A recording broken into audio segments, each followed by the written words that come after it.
This is What Do You Bring to the Table, a series made by youth for youth that aims to explore the many, many career paths available within our Canadian food systems. By interviewing industry leaders across the country, we get a first-hand look at the various career opportunities available to the next generation, with a particular focus on equity and sustainability. We want to thank the Gay Lea Foundation and the Ontario Trillium Foundation for their generosity in supporting this project. Please visit our website www.seeds.ca/schoolfoodgardens and sign up for our free monthly e-newsletter to stay involved. You can also find us on Instagram, Facebook, Twitter, YouTube, and TikTok. Links to those are on our website. If you like what we are doing, please drop a like, review, or comment. Or if you have the means to, contribute with a monetary donation through our website. Thanks for listening.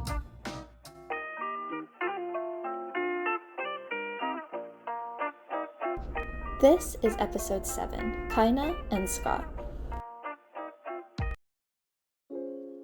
Hi, my name is Kainaat. I'm a youth volunteer for the Waterloo Region School of Food Gardens, and today I'm interviewing Scott, who is the Director of Culinary Operations for the My name is Scott McIlwee. I'm the Director of Culinary Operations for the Neighbourhood Group of Companies. So we own 5 restaurants in the Guelph Kitchener area. Mm-hmm.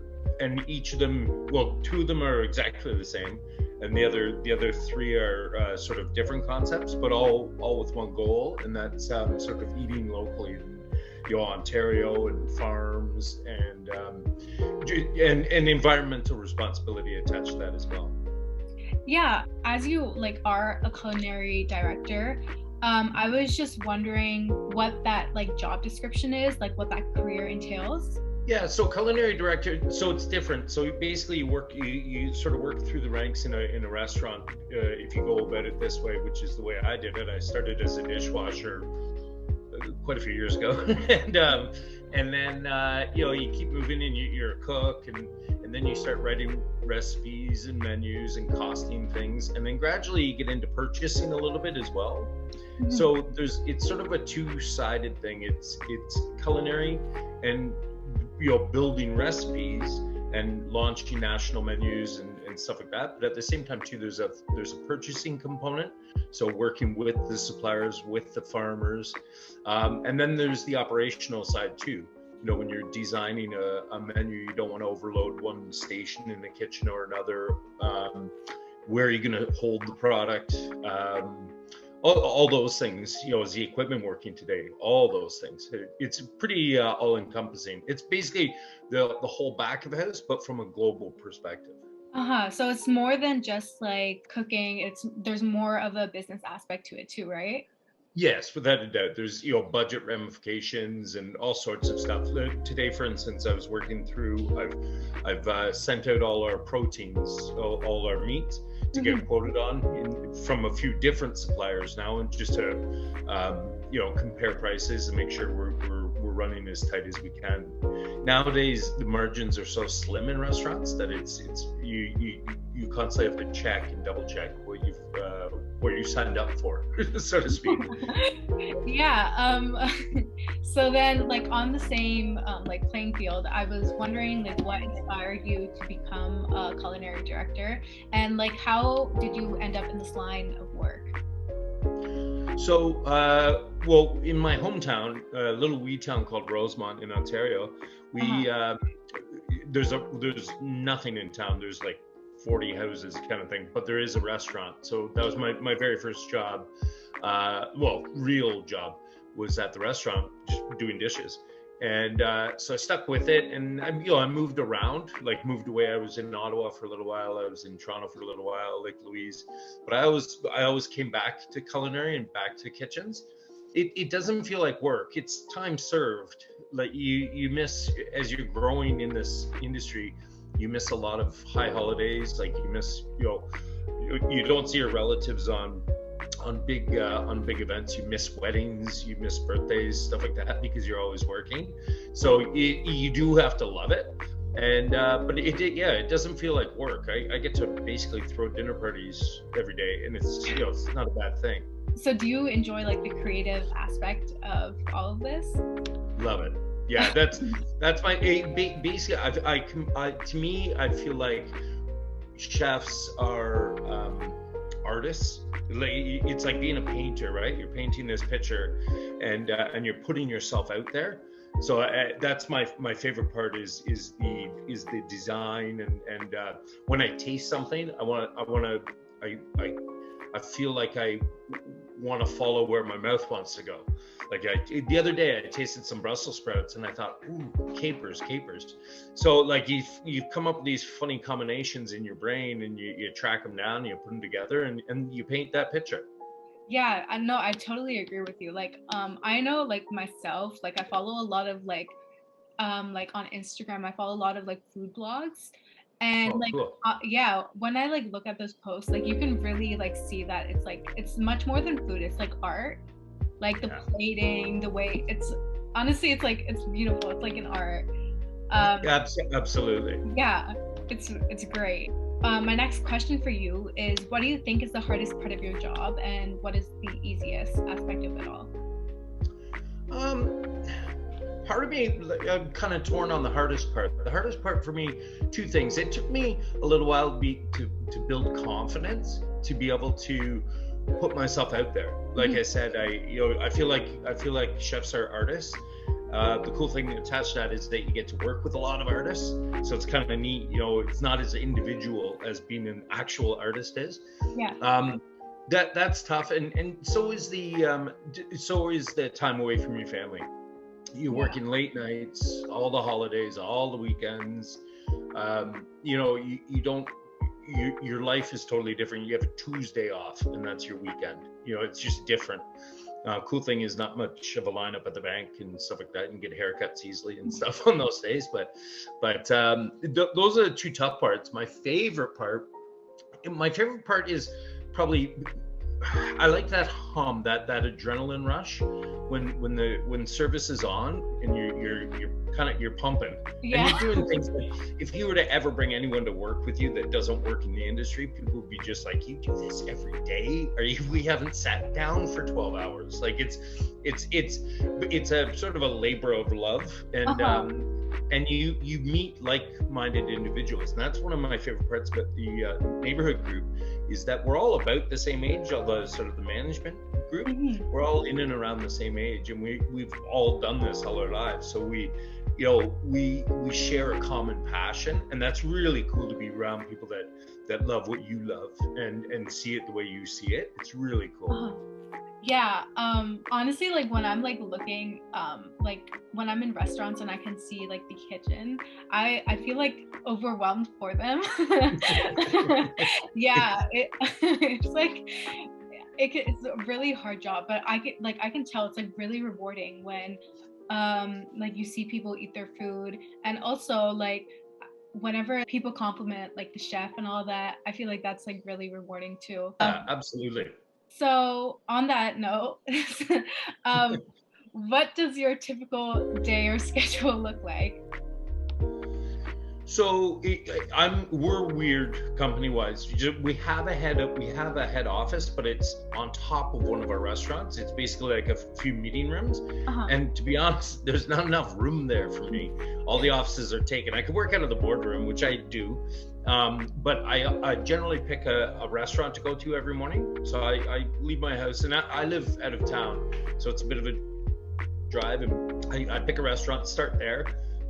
Basically piggyback their internet or their Wi-Fi, and get some work done, and then I start moving around, and then, to be honest, one day a week I work from home, and that ends up being sort of my admin day, where I can catch up on everything, and officially put stuff together and have sort of deeper thoughts kind of thing, and not just get swept up into the restaurants. I feel like it's a good day to have like kind of like a relaxer, more like chill day. Yeah. So how do you think the restaurant or the restaurant industry in general deals with food waste? And do you think there is ways that it could improve on? So in general, we don't do a good job of it, period. If you were to tip over the garbage bins in restaurants, there's a pant load of food waste that doesn't get utilized properly. Yeah. So that's an interesting thing too. When you're writing menus, if you can keep trim, like a food product trim, and utilize that, whether it's repurposing it, or essentially it's repurposing it, making soups and stocks, or with the trim of fish, making fish tacos or something along those lines. That's great. And then of course staying on top of your ordering, so you're rotating your product, and you're not throwing stuff out of age, not just waste essentially.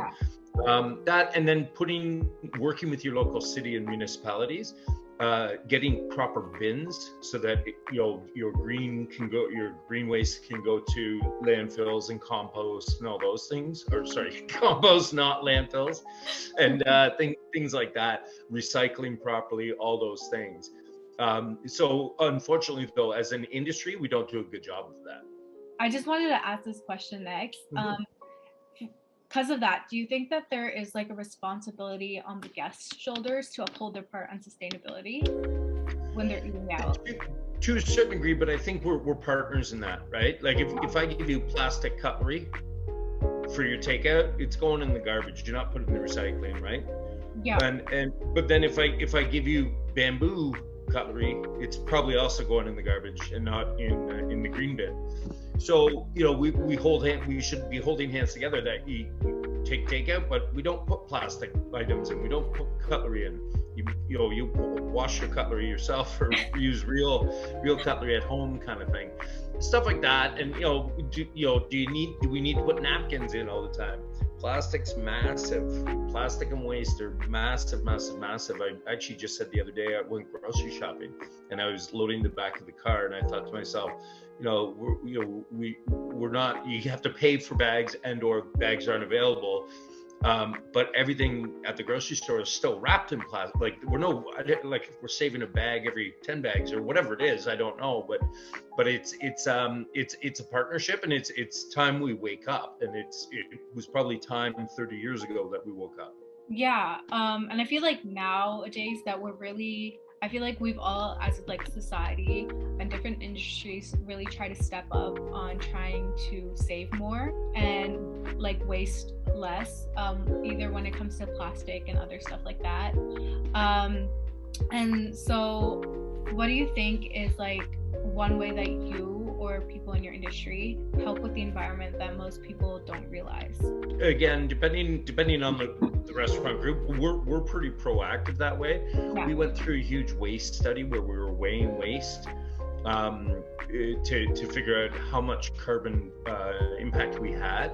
And then as a result, we bought carbon, I believe they're called like carbon tickets, or carbon, what do you call those? Carbon credits to offset our footprint. So we invested in like solar farms or like green energy stuff like that, or environmentally responsible farming groups and stuff like that, to offset our footprint. So ideally and daily, we try to live a zero carbon footprint in all of our restaurants. So that's a goal that we carry every day with us. There's actually a sign off in our new employee package that they're going to uphold those values alongside of us. Yeah, that's great. And I feel like it's kind of hard to be environmentally like friendly in a way, and also trying to please like customers and all that, because I feel like when you're giving tissues or you're giving cutlery utensils, it's kind of inevitable that you kind of have to give that. So I like how you find like alternative ways that you can help the environment without taking the experience of the customers. I think it's almost, I know it sounds funny, but it takes forever to turn a ship, so to speak, right? Like everyone's talking about it and it's fantastic, but it's really hard to do anything quickly. Unfortunately, we're humans, and we're not good at change. We're good at thinking about change and talking about change, and we know what's right, we know what's wrong, but it's very difficult to change everybody all at once. And so finding those alternatives, like you said, those carbon credits and stuff like that, it's a way to accelerate the process while not upsetting everybody, kind of thing. Yeah. So thank you so much for all of this. No I problem. just have one last question for you. So my last question is just, what is one piece of advice you could give to anyone who's interested in entering the culinary field or your job? You know what I say to my kids? My kids, I'm like, no, you're not getting into it. Just throw good dinner parties. That's all you need to do. But no, if honestly, if somebody's really driven to get into it, it is fantastic. It's hard, but it's fantastic. But I would say travel and work everywhere you can. All different culinary genres, so to speak, all different countries. Try for the top restaurants. If you can't get in there, go one step down. But travel, eat, and just love food. Just it doesn't feel like work when you love what you're doing. Yeah. Do you think like experiencing and tasting different like cultures, foods, it really helped like elevate your palate? Yeah, but by far, and it gives you a baseline too. Like if you taste a curry, like a traditional curry, when you're building curries, in Ontario or Guelph, where it's not necessarily traditional fare, so to speak, you've got a baseline built in your mouth. You know what curry should taste like. That's just one silly example, but yeah, for sure. That's why I'm saying, yeah, travel and eat and travel and eat. Well, that's it. Thank you so much for doing this with me. You're welcome.